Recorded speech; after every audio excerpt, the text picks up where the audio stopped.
धारा 370 को हटाए जाने पर सुप्रीम कोर्ट के फैसले को लेकर याचिकाकर्ताओं की कई तरह की प्रतिक्रियाएं आ रही हैं।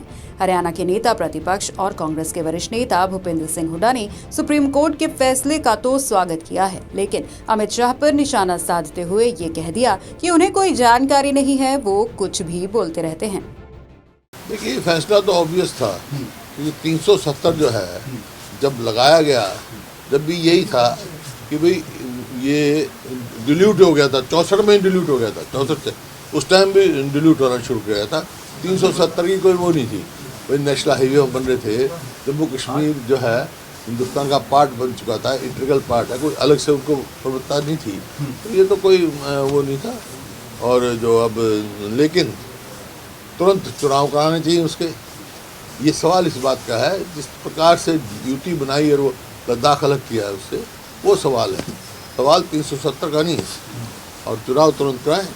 तो जिस तरह वहाँ की असेंबली को रिस्टोर करें, असेंबली है, लोगों का अधिकार है, प्रजातंत्र है। पर अमित शाह जी ने जिस तरह से टारगेट किया है नेहरू जी को कल, उसको किस तरह से? उनको जिनको इतिहास नहीं पता वो कुछ भी कहते रहे। इस तरह से मैं बता रहा हूँ 64 में ही डिलीट हो गया था नेहरू। आप पढ़ो उनके डॉक्टर कर्ण सिंह का पढ़ो और पढ़ो, जो असलियत जानते हो उन सबको पता है। जिनको असलियत नहीं पता, वो जो आज़ादी की लड़ाई में लड़े उनको पता है उस टाइम क्या परिस्थिति थी और सरदार पटेल ने क्यों ये फैसला लिया। दरअसल संसद के शीतकालीन सत्र में जम्मू कश्मीर को लेकर 2 बिल लाए गए, जिन पर संसद में बोलते हुए केंद्रीय मंत्री अमित शाह ने फिर से नेहरू का नाम लेकर कांग्रेस पर निशाना साधा था। न्यायालय ने माना कि अनुच्छेद 370 एक अस्थायी प्रावधान था, इसमें कोई शंका कुशंका नहीं है। ये संवैधानिक सत्य है कि धारा 370 अस्थायी समाधान। अब ये कुछ लोगों को पसंद नहीं आता है, और जो नेहरू जी के विचारों के, नेहरू जी के कामों के बड़े प्रशंसक है और अनुयायी है, उनको भी पसंद नहीं आता है जो हम कहते हैं।